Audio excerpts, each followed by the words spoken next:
Hey, this is Matt once again with about that video. This is a paid request for Walker. Thank you so much for that. For those interested in requesting any type of videos, feel free to send it either directly to my PayPal or join my Patreon. Both links are down below in the info box. I'll get to it as soon as I can.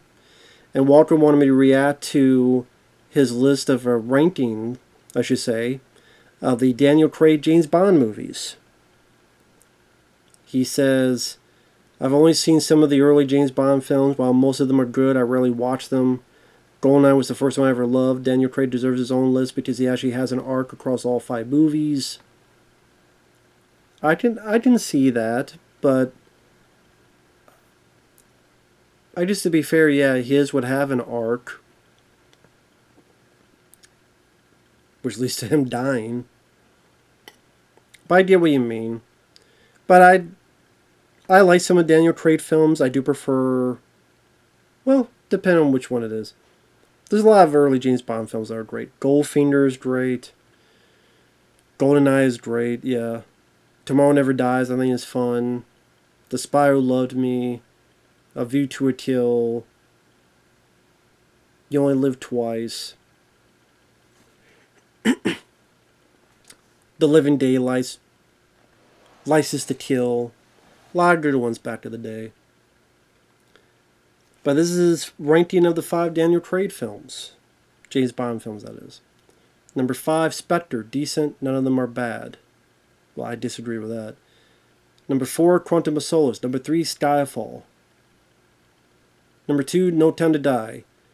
Why don't you like Matt? I love it. Lots of emotion and Daniel Craig's strongest performance since Casino Royale. It's like the loading of James Bond movies. Like it more than every Tim Burton movie.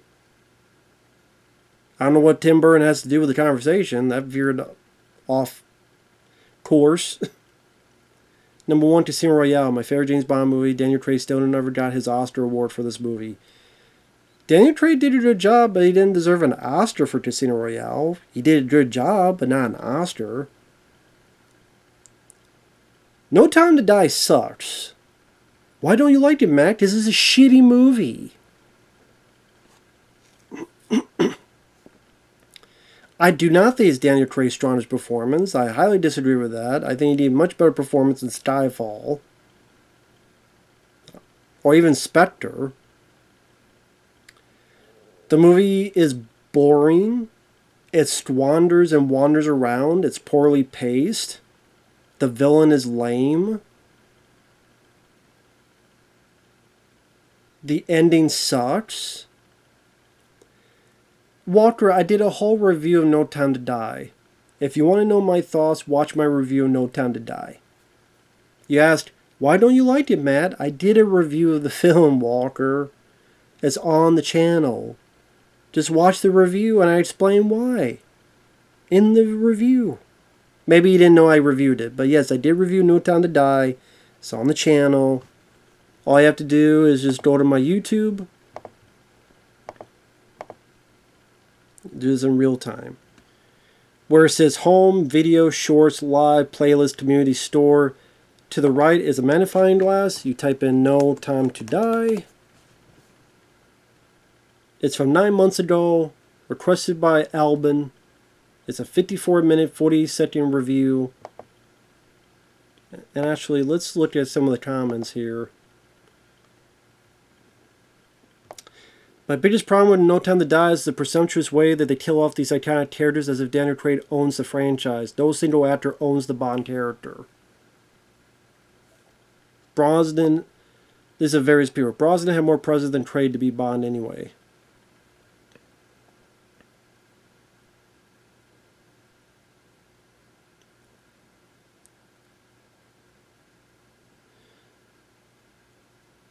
Pardon my language, but I fucking hate this movie. James Bond's my favorite film franchise. They did him dirty here.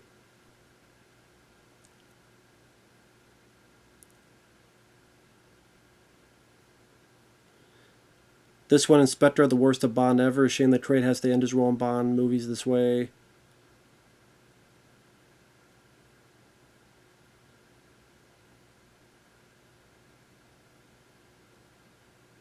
They're disappointed given the amount of hype they got.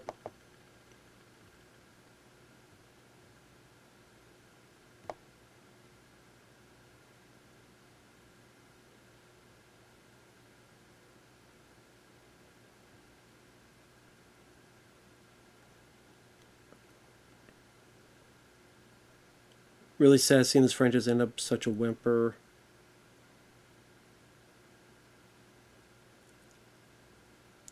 Took a huge jump on the James Bond character.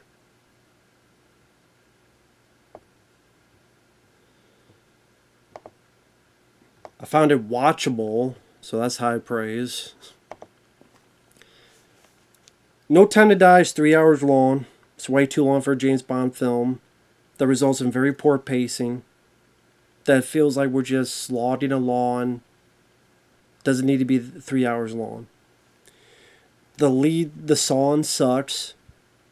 I don't know many of other people who like the title song to that movie. Was it Billie Eilish? Shitty song.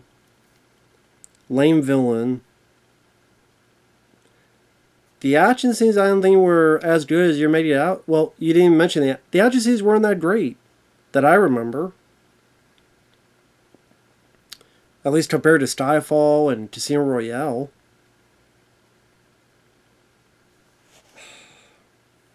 Killing off Bond was a stupid idea.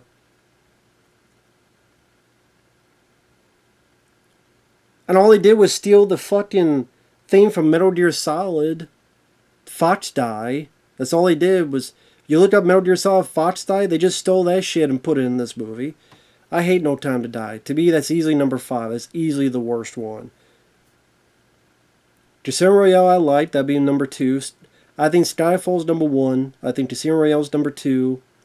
Then honestly, I would say Quantum of Solace number 3. Spectre number 4. No Time to Die number 5. Skyfall, I think, is easily the best one. I think it's the... They may be long movies too, but they feel better paced.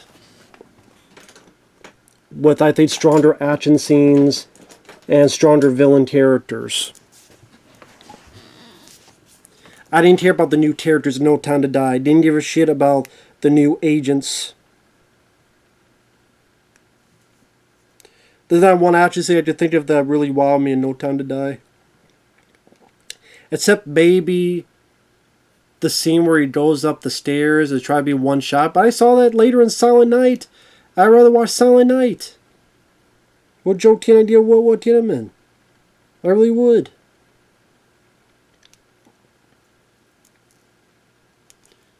But Skyfall, I think, has the best villain of the Daniel Craig Bond films. I like the connection between him and M.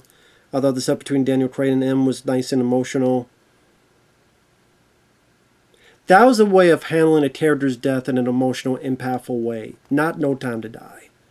So Skyfall, I think, is easily number 1. In my opinion. Number 2, Casino Royale.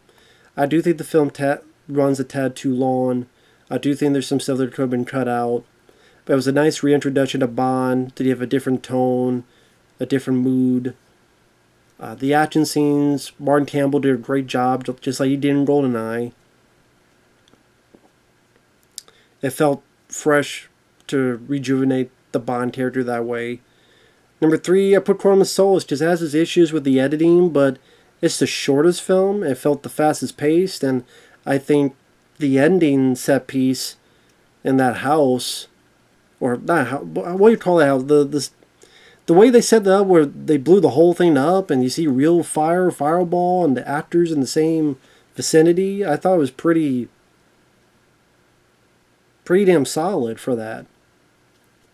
Again, the issue is with the director, there's the way it's edited is trying to be like a Bourne Identity, Bourne Ultimatum movie with the editing. Should not have been that way. Bond doesn't need that type of editing. So that was the biggest mistake Quantum of Solace did. Plus the story is one of the weaker aspects too. That's why it's number 3, but I'd rather watch that than Spectre. Spectre...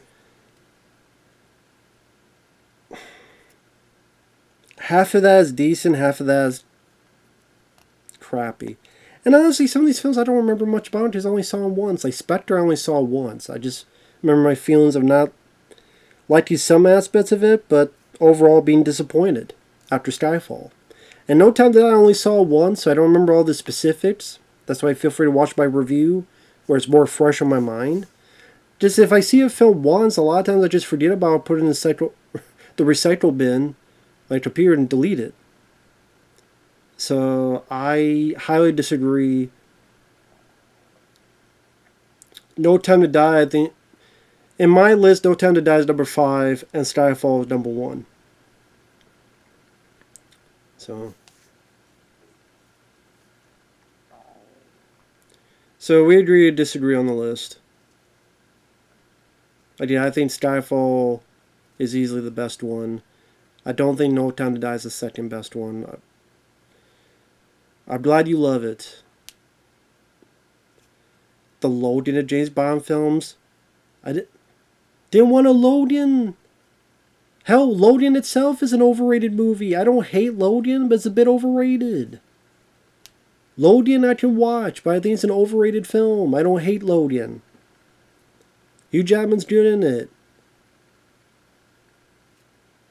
But I don't want every fucking film to be like Loading. It's not my favorite Wolverine film. Just that'd be Deadpool and Wolverine. I appreciate Loading more than like it. I don't hate Loading, but I appreciate it more than I like it. It's not a fun movie to watch. And I don't know why you brought up Tim Burton. I don't know what does he have to do with anything, but...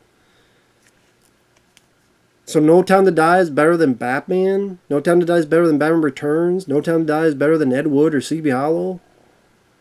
Pee-wee's Big Adventure? I highly disagree. I don't think No Time to Die is better than Batman or Batman Returns. Sorry, Walter. We agree to disagree on that. So, yeah, I don't know where Tim Burton comes into it, but since you brought it up, I don't agree with that either. So, teach their own, Walker. Teach your own. But thanks once again for the request. Well, we can all have a difference of opinion. That's fine. What makes us unique. But I appreciate your kindness. Appreciate you for the request, man. Thank you so much for that. Hope you're doing well.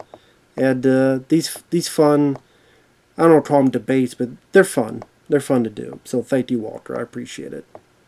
Take care. We'll see you guys later. Bye-bye for now.